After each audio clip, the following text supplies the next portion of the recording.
Welcome to Sukhen editorial. সবাইকে স্বাগত আজকের ভিডিওতে। তো আজকের ভিডিওতে আমরা আলোচনা করতে চলেছি নেপোলিয়ান বোনাপার্ট সম্বন্ধে। নেপোলিয়ান বোনাপার্ট পৃথিবীর ইতিহাসে অন্যতম শ্রেষ্ঠ সম্রাট এবং সুদক্ষ সমরকুশলী ছিলেন। 1769 সালে 15ই আগস্ট সিসিলির কর্সিকা দ্বীপে জন্মগ্রহণ করেন নেপোলিয়ান বোনাপার্ট। ফরাসি বিপ্লব পরবর্তী যুগে নেপোলিয়ান বোনাপার্ট হচ্ছেন একজন শ্রেষ্ঠ সমরবিদ এবং শ্রেষ্ঠ সেনানায়ক ফ্রান্সের, যার অসামান্য দক্ষতায় ফ্রান্স কিন্তু বিপ্লব পরবর্তী পরিস্থিতি থেকে নিজেকে সামলে একটা শক্তিশালী জাতিতে পরিণত হয়েছিল। তাকে ফরাসি জাতির সম্রাট বলা হয়। 1793 খ্রিস্টাব্দে তিনি তুলোবন্দর অধিকার করবার মধ্য দিয়ে যে বীরত্বের প্রদর্শন করেছিলেন, সেটি কিন্তু 1799 খ্রিস্টাব্দে ডাইরেক্টরি শাসনের অবসান ঘটিয়ে তাকে ফ্রান্সের শাসন ক্ষমতায় অধিষ্ঠিত হতে সহায়তা করে। নেপোলিয়ান 1800 খ্রিস্টাব্দে কনসুলেট শাসন ব্যবস্থা প্রবর্তন করেন এবং 1804 খ্রিস্টাব্দে তিনি ফ্রান্সের সম্রাট পদে অভিষিক্ত হন। কিন্তু নেপোলিয়ান এমন একজন যোদ্ধা ছিলেন যিনি কোনোভাবেই পরাজয় স্বীকার করতে রাজি ছিলেন না। তার অসামান্য সমরকৌশল ও বাহিনী পরিচালনার অসামান্য দক্ষতা তাকে ইউরোপ বিজেতাতে পরিণত করেছিল। এমনকি ইংল্যান্ডেও তার সাম্রাজ্য শক্তির বিপক্ষে লড়তে কিন্তু ভয় পেত এবং তার সাম্রাজ্য ইউরোপের সমগ্র দেশে সব দেশেই বিস্তৃত ছিল বলা যায়। স্পেন, ইতালি এবং ইংল্যান্ড, রাশিয়ায় তার সাম্রাজ্য বিস্তারের কাহিনী আমাদের মুগ্ধ করে। যদিও নেপোলিয়নের রাশিয়া অভিযান ছিল একটি ভয়ানক ভুল, কারণ তিনি রাশিয়ায় যে অভিযান করেছিলেন সেই অভিযানের জন্য যথার্থ শক্তি তার ছিল না। রাশিয়ার মতো একটি বৃহৎ দেশে তিনি যথাসময়ে অভিযান পরিচালনা করতে পারেননি। প্রবল শীত আর খাদ্যাভাবে এবং রাশিয়ার পোড়ামাটি নীতির সমরকৌশলের সামনে তিনি পরাজিত হয়েছিলেন।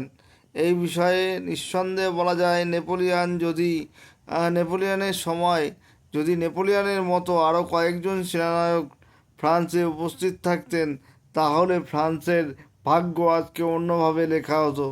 যদিও নেপোলিয়ান যথেষ্ট চেষ্টা করেছিলেন ফ্রান্সকে শক্তিশালী করবার, কিন্তু তার অদম্য সাহস এবং অসীম বীরত্বেও মিত্রশক্তি জোটের কাছে ইংল্যান্ড এবং অস্ট্রিয়া অন্যান্য মিত্রশক্তি জোটের কাছে তিনি পরাজিত হয়েছিলেন।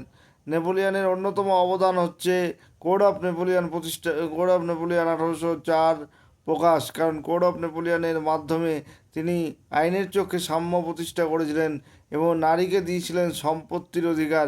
যদিও তিনি ট্রেড ইউনিয়ন করবার অধিকার হরণ করেছিলেন, যার জন্য অনেকে তার সমালোচনা করে থাকেন, কিন্তু নেপোলিয়ানের সংস্কারমূলক কার্যাবলীও গুরুত্বপূর্ণ। তিনি সমগ্র ফ্রান্সকে 83টি প্রদেশে বিভক্ত করেন এবং তিনি ফ্রান্সে বিশ্ববিদ্যালয় এবং ফ্রান্সের যে সর্বোচ্চ অসামরিক সম্মান লিজিয়ন অফ অনারও নেপোলিয়নের সময় চালু হয়। এইভাবে নেপোলিয়ান ফ্রান্সের উন্নতিতে ভূমিকা রাখেন।